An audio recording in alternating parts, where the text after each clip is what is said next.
What's going on, FA Nation? Welcome back. This is the NASCAR DFS Podcast. I'm Dan Malin. I'm back after vacation, so many thanks to Ed Rouse for filling in.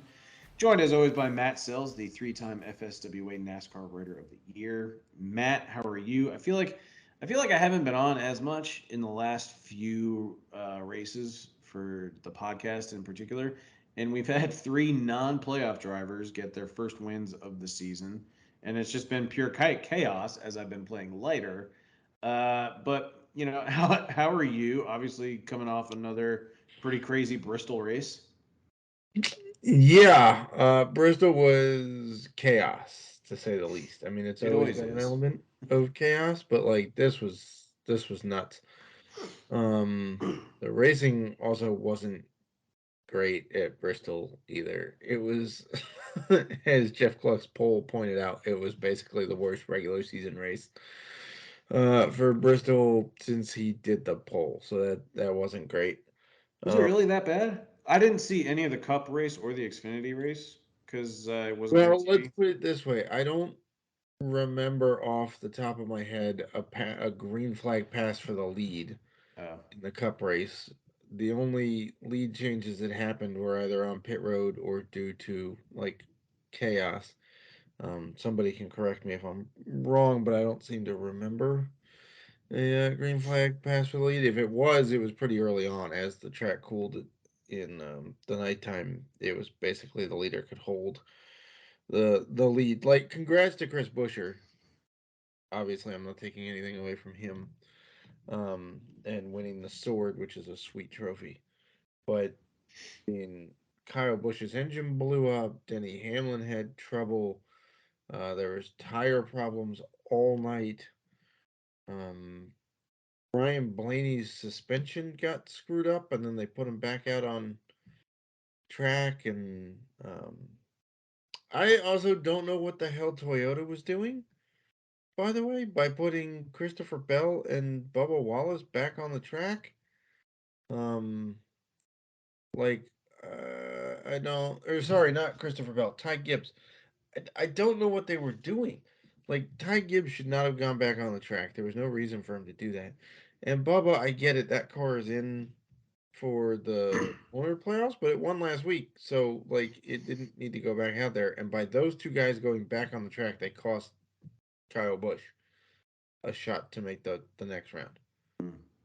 because they finished less laps down than Yeah. Kyle Busch did, and so therefore 2 spots ahead of him. So yeah, it was just chaos. It wasn't a whole lot of great chances for passing, much like we're gonna see this week at Texas, unfortunately. Yeah, we're. I'm trying to. Neither one of us like this track. I'm trying to think of how I want to word this And I've because actually had the displeasure of watching a race here in person. I'm Uh, trying to think of some redeeming qualities of Texas Motor Speedway. I saw Kyle Larson's car catch fire in that race. Okay, that He was was probably leading. fun. His car caught fire in turn two. I'm It sure the was concessions are cheap.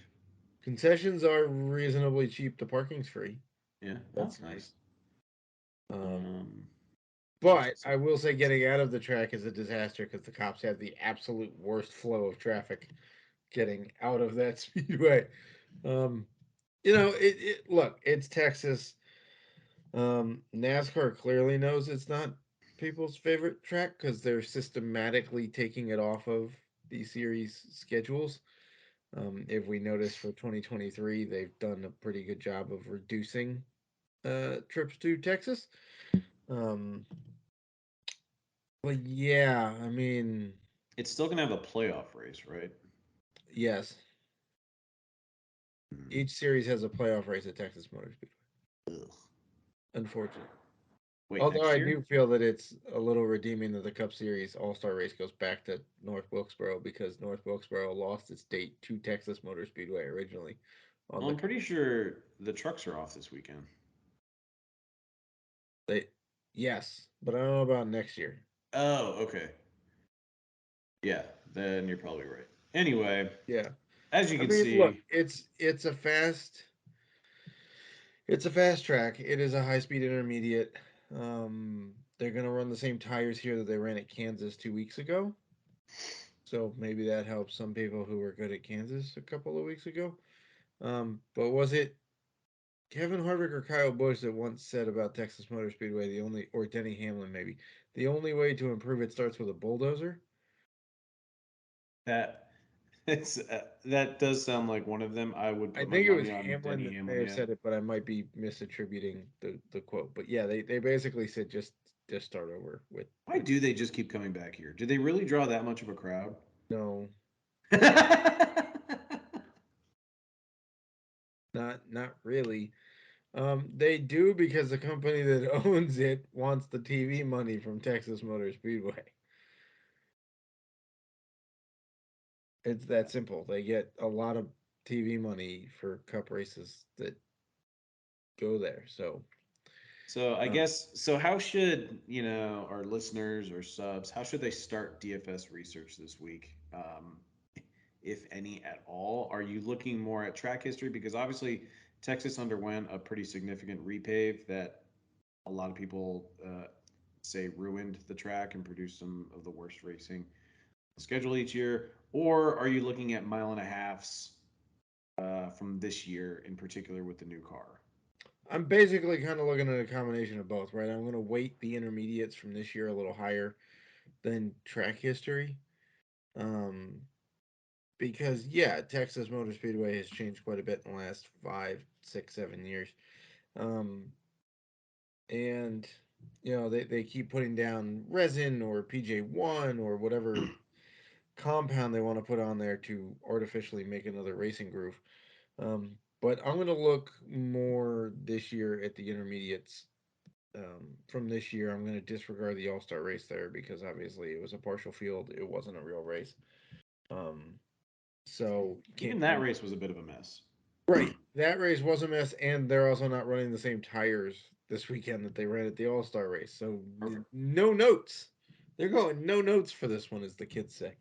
Um, so yeah, I'm gonna probably wait a little bit more um, this year's intermediate stats. Places like Charlotte, Kansas because of the tires. Um, you could go Darlington. You could go Vegas. You could even go Michigan. It's kind of a high speed intermediate track as well. So we're kind of in that lane of track this week. Cool. What's the schedule looking like this week? I know for me, it's pretty basic. Practice and qualifying for the Xfinity Series start at 10:35 a.m.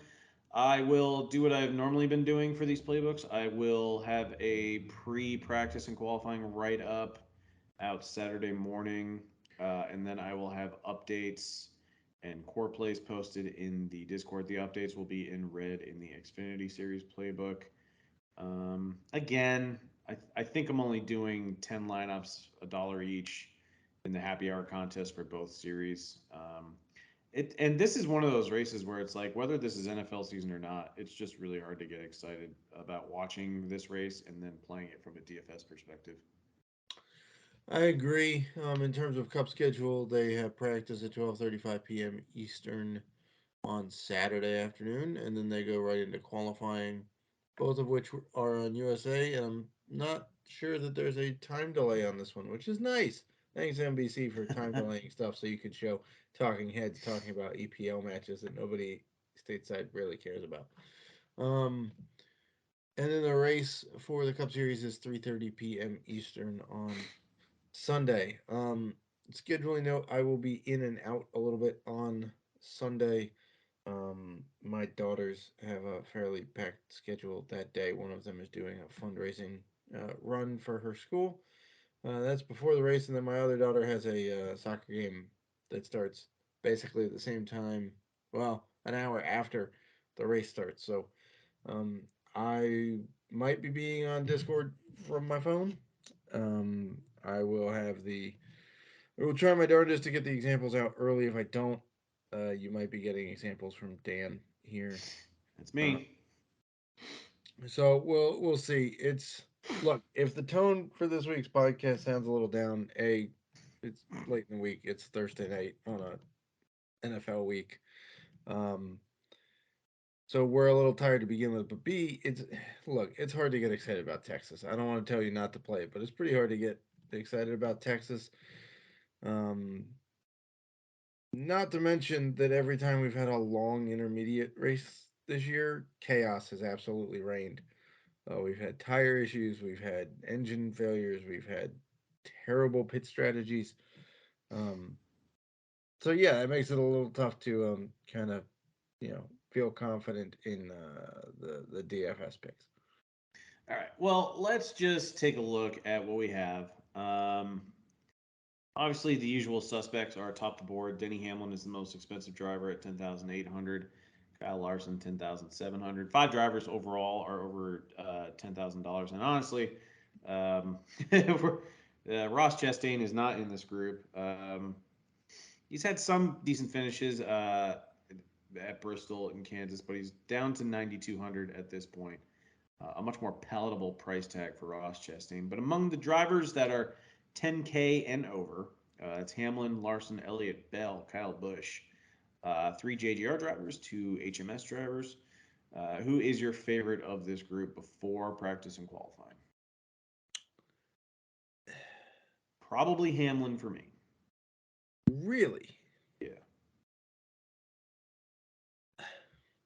I So like the recent form so far in the playoffs with two runner-up finishes.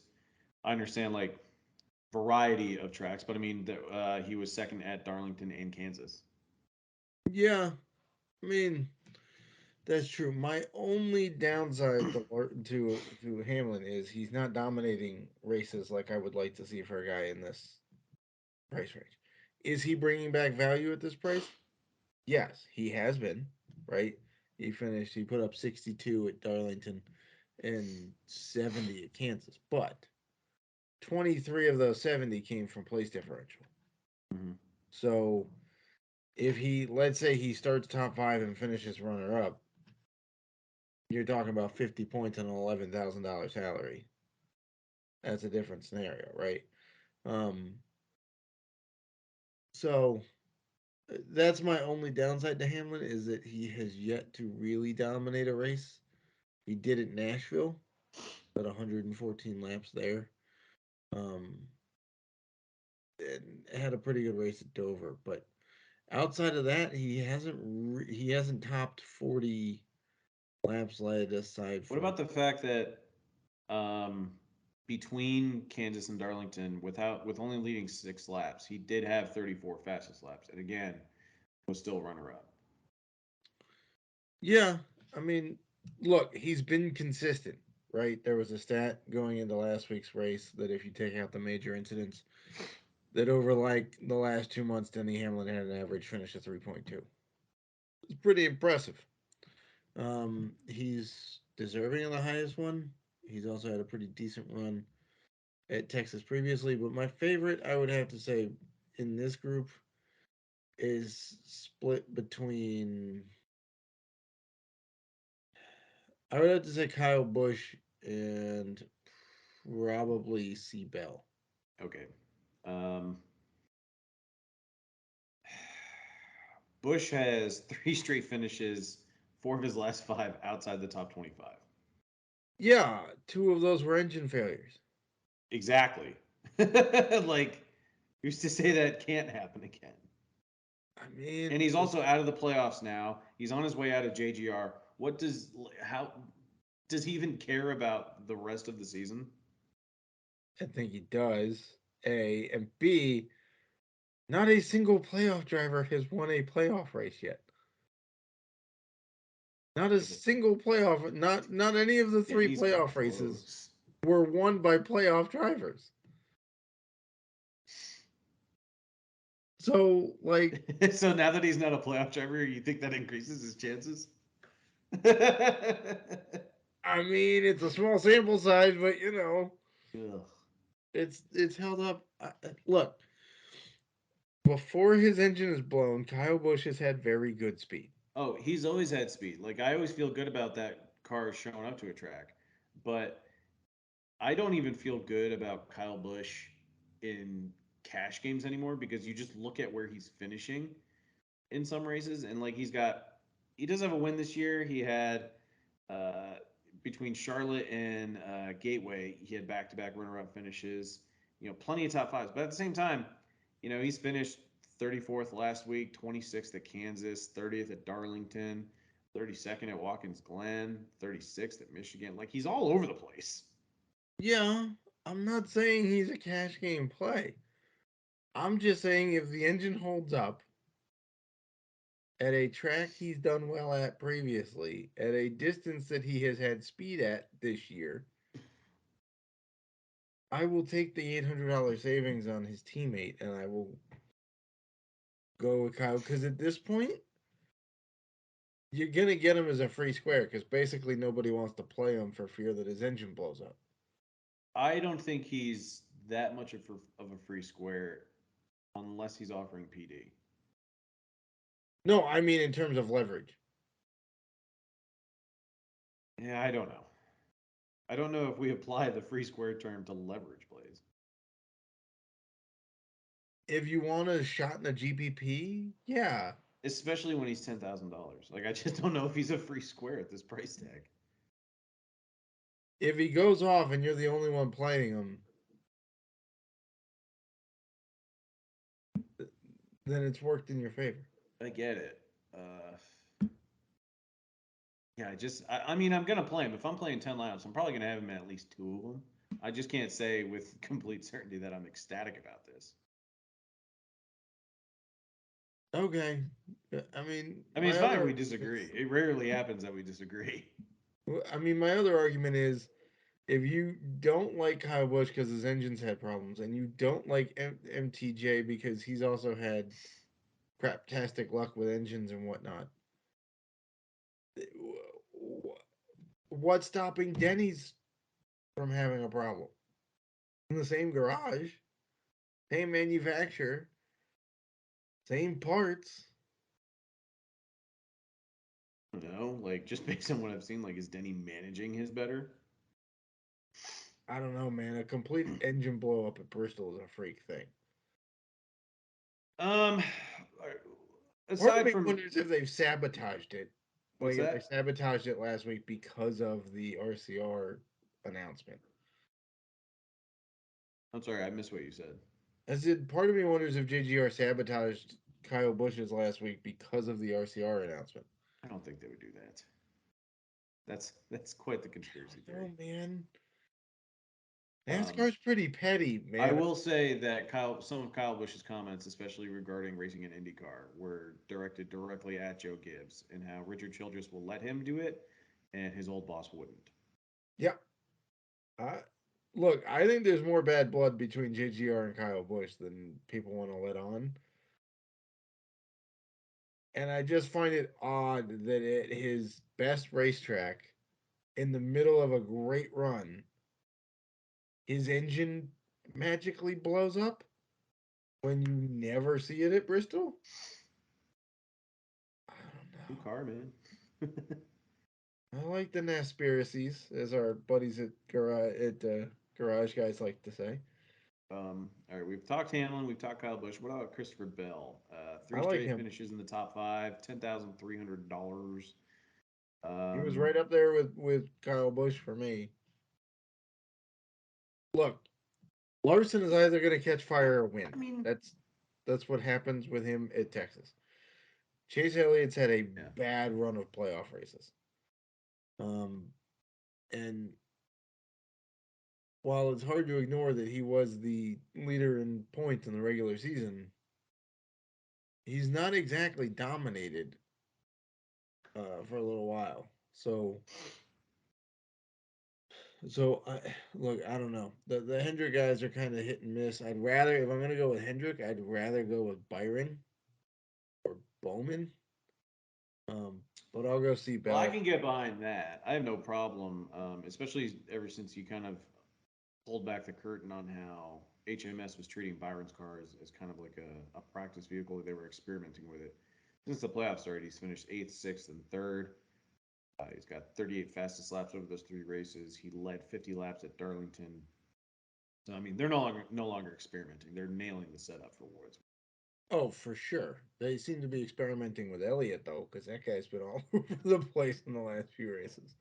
But yeah, I like Seabell quite a bit. In fact, he might be my favorite in the $10,000 range. Um, Look, he's been very very quick. He's had very good runs at intermediates this year. And you're getting a little bit of a discount off of his teammate. Um, so yeah, I would say Seabell's probably my favorite in the top tier. All right, what do we make of Tyler Reddick?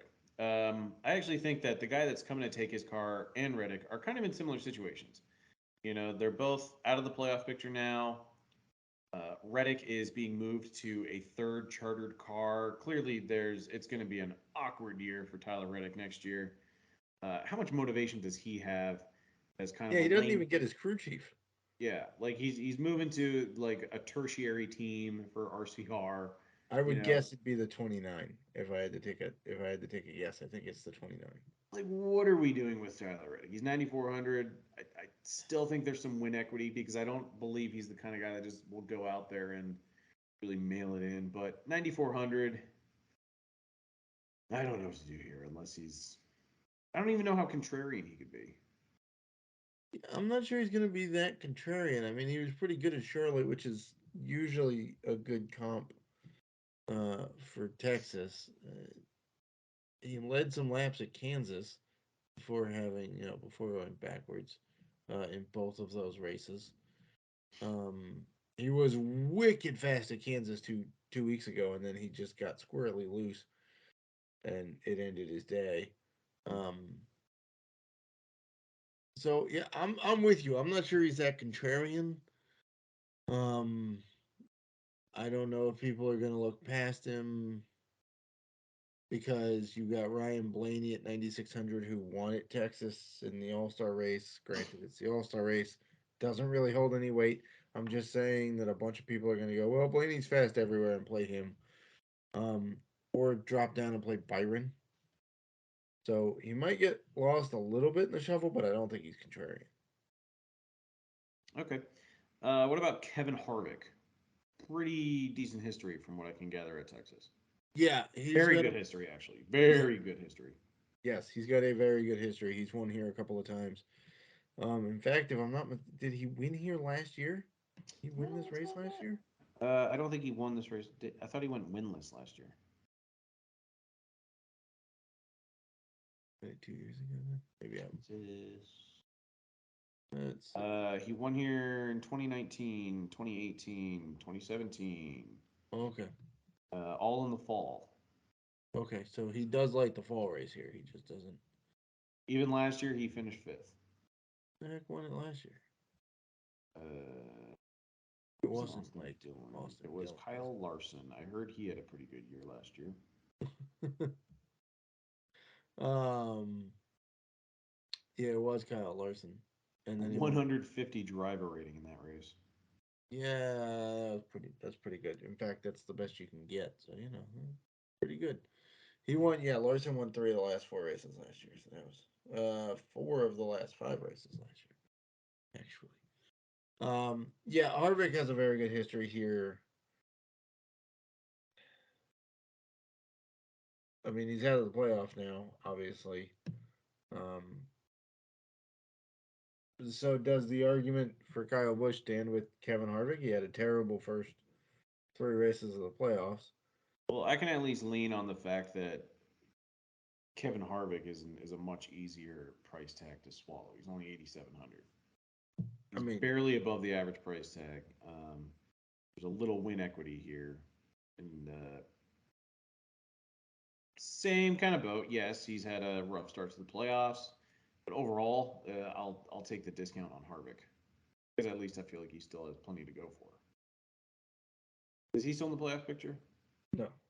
No. Harvick was eliminated last week. I take one vacation and I'm out of the He league. needed he needed to win last week, All right. and So Bush, Reddick, Harvick, and who else got eliminated? both RCR cars. That's oh god, Austin crap. Dillon and Reddick both got eliminated, Dylan plus was Kyle eliminated. Busch and Kevin Hart. Man, I suck at this job. I mean, it was a wild race. It was like Kyle Busch was in there for a little bit, and then Ty Gibbs and Bubba Wallace went back on the track and then knocked out. All right. Regardless, same exact boats for Kyle Busch and Kevin Harvick. I will still take Kevin Harvick. I mean, that's fair. I can understand that. I'm still saying that there's enough interest in Kyle Busch to make him palatable in GPPs. Um, Um, where are you going in this mid range below Harvick? Because I'm seeing Bubba Wallace, Eric Jones, the last three drivers to win a race, the three non playoff drivers that have won the races in the playoffs. They're all seemingly priced up. Bubba at 8,600, Jones at 8,000, Chris Buescher at 79. If we're talking the same tire combination as Texas, don't you think that has to benefit Bubba Wallace? Or is this historically a track that he sucks at? um, so if we're just going based off of tires, then sure, running the same tires as what he whooped people on at Kansas 2 weeks ago is sure to help. If we're going straight off of track history, you are correct that this has not been a terribly great track for Mr. Bubba Wallace. He's been okay here, um, but not like anything to really write home about. Um, but again, he's also in the best equipment that he's been in, right? He's got one top 15 in the last 5 races here, so that's not great. He does tend to have speed in qualifying, so if he can qualify well, and now that he's in better equipment, hold on to that, then sure, I like Bubba. But there's not really going to be a way to tell until the race happens and we see what shakes out. Um, as for Eric Jones and Chris Buescher, Eric Jones is the best of the three here at this track. In terms of average finish, in terms of notable finishes. Um, over the last 5 races here, granted it's in a bevy of equipment for Eric Jones. His average finish is 10.6. Oh, So pretty good. that's pretty good. Busher is basically in between the two. His average finish is 22.6. Last 5 races here. Um, that is marred by a 34th place finish when he crashed out. Um, Other than that, he's got 20, 19, 19, and 21. So he's reasonably consistent aside from the crash. Anyone else you like in this range? I know Austin Dillon won here. I want to say what 2 or 3 years ago, but I'm not putting Yeah, too much. barely beat out his teammate, if I'm Yeah. not mistaken. Um, I know this is one of Daniel Suarez's better tracks historically, but at the same time, I don't know that I trust Trackhouse right now. well, I was mostly just going to go off the fact that I didn't really like how he's looked on intermediates this year in general. Yeah, I mean there is that too. If we look back at the intermediates, the last 8 high-speed intermediate tracks this year, um, Suarez, let's see, he's got an average finish of 20.3. Not great, Bob.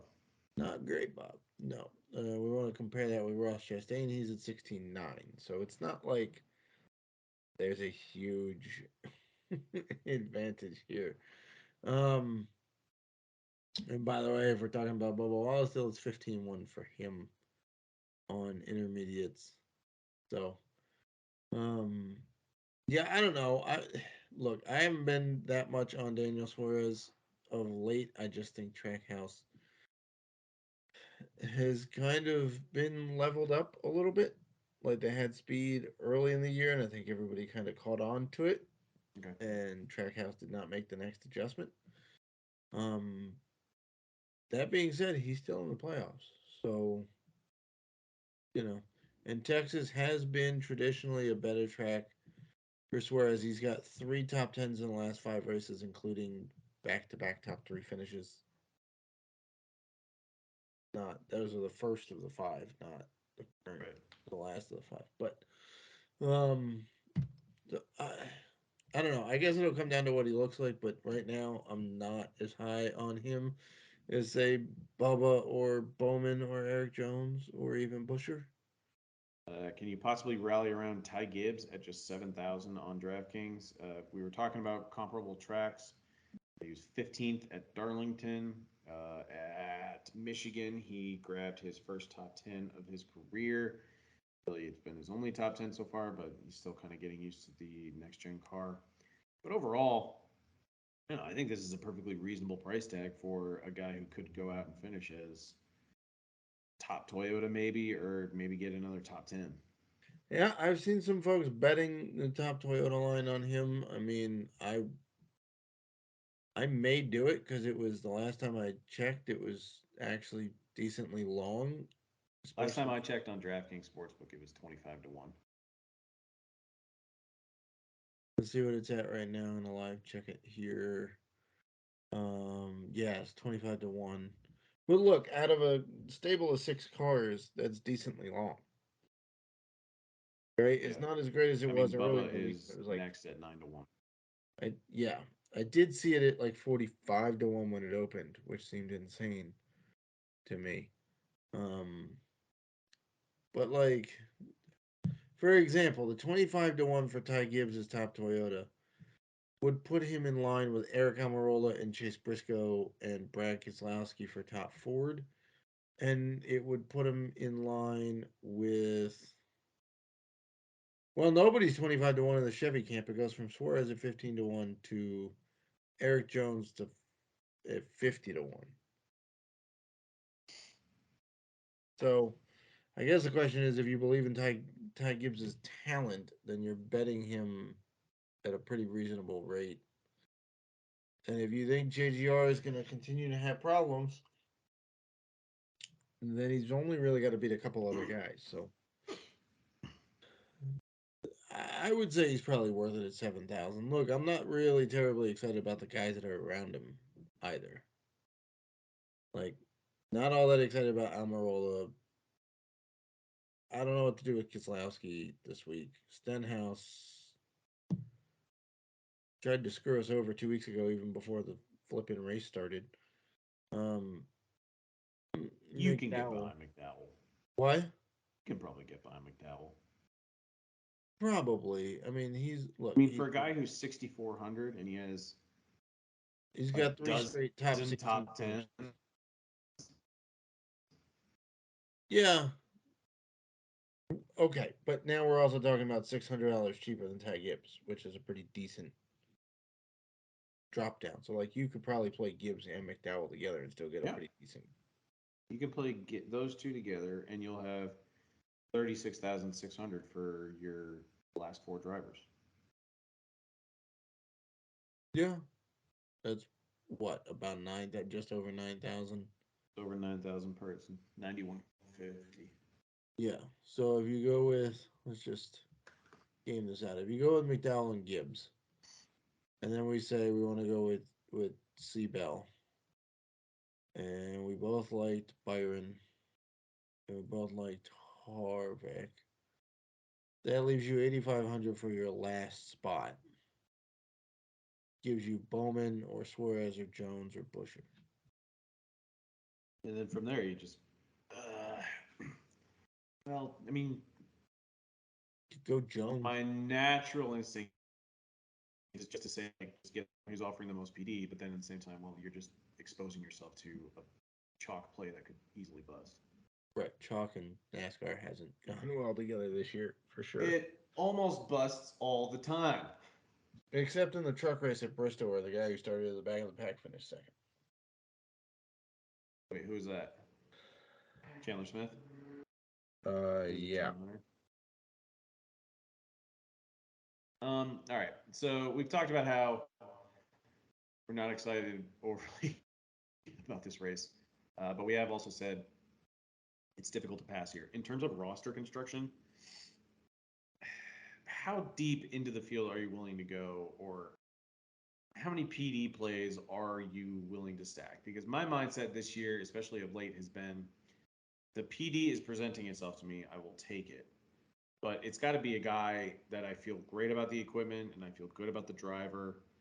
If it's someone like Alex Bowman, Daniel Suarez, maybe Bubba, Austin Dillon, Chase Briscoe, like if it's one of these fringe guys that can do well and crack a top 10, but also just we don't feel as consistent about, then I don't necessarily want to take it. But if we get, Denny or Elliott, Bell, Kyle Busch starting the rear, I'll take it. But let's say that qualifying goes without any trouble. Everyone gets a clean lap in, and pretty much everyone is starting right about where you would expect them to. Are you mostly going to play guys starting the top 20 since it's going to end up being pretty difficult to pass, or are you willing to take some shots on guys starting outside the top 25? I'm The willing to nice thing take a about this shot. race is that like it shouldn't be too hard for people to stay on the lead lap. Right. You're gonna see like in last year's fall race, there were 334 laps run. There were 15 guys who finished on the lead lap last fall. But uh, that was a little bit of a crazy race. There was some guys who were involved in a crash who finished higher than guys that weren't and whatnot. But if we're just looking at top 10 finishers from last fall, you had Suarez who started 19th and finished 10th. You had Harvick who started 24th and finished 5th. Those are the only two guys that started outside the top 12 to finish inside the top 10. And Eric Jones starting 21st and finishing 12th. And Briscoe started 26th and finished 15th. So again, you can kind of pick and choose, but the next closest guy that started outside the top 25 was LaJoy, starting 29th and finished 20th. So,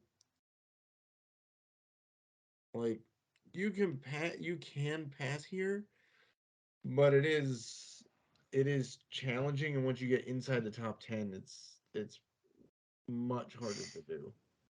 Okay. Um, so with that being said, I'm probably building around one, maybe two dominators, but almost assuredly it's going to be a one dominator build. Um, Is that typically how it's been for the last couple of races? well, let's see. In 2020, fall race here.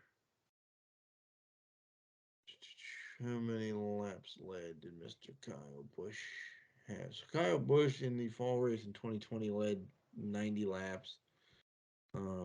Then you had Boyer leading 89. Which is weird. Congrats to Boyer, I guess. But last fall, let's see what happened last fall. Um, because again in 2020 wasn't really any qualifying; it was basically the formula. So last fall, if we take a look at it, we had Kyle Larson started on the pole, finished first, had 104 fastest laps. And how many laps did he lead? He led 256. Byron led 55 after starting 12th. Um, and there's 334 laps in this race. So Larson basically dominated this thing last year. 2020 was kind of an odd one. Let's see what happened in 2019. Might be more indicative of what happens again. Let's see. Also, these races were like the 2021 and 2019 races were run a little later in the year. It was like November when those were run, as opposed to mid September. But in 2019, Kevin Harvick led 119 laps after starting on the pole and then winning. And let's see, you had Jimmy Johnson leading 40 because that was a weird race for him. 62 for Eric Almirola. But yeah, in general, you're gonna find like one guy leads more than 100 laps, and then the rest of them are spread out. Anything else you wanted to touch on for this week? I've just been trying to make this as enjoyable of an experience as possible for our listeners for Texas. No, I mean I would assume that there's going to be some tire stuff happening. Um, Look, it happened at Kansas. These are the same tires, so you have to expect it. It's going to be hot. There's 334 laps in this race. Texas isn't necessarily a super high wear track, but look, these good years have been tough to trust this year in terms of what's actually going to happen with them. I have not seen any reports yet if they're putting any compound of any kind or resin on the track to try to make it a better track. We'll see. I know Dale Jr., who has a lot of sway inside the industry, was not terribly kind on his podcast about the setup for Bristol, nor was he that kind on Twitter prior to the race about them putting traction compound down. So we'll have to see. Schedule wise, kind of normal stuff, playbook, bets, all that stuff will be out this weekend. I will try and get the starting grid done. Apologies for that not coming out yet. It's just start of football and a bunch of moving It's parts. busy. It's NFL season. Yeah. Um, All right. that's about all I got for this week. All right. Well, Matt, thank you so much for your time. As always, best of luck to you and best of luck to the FA Nation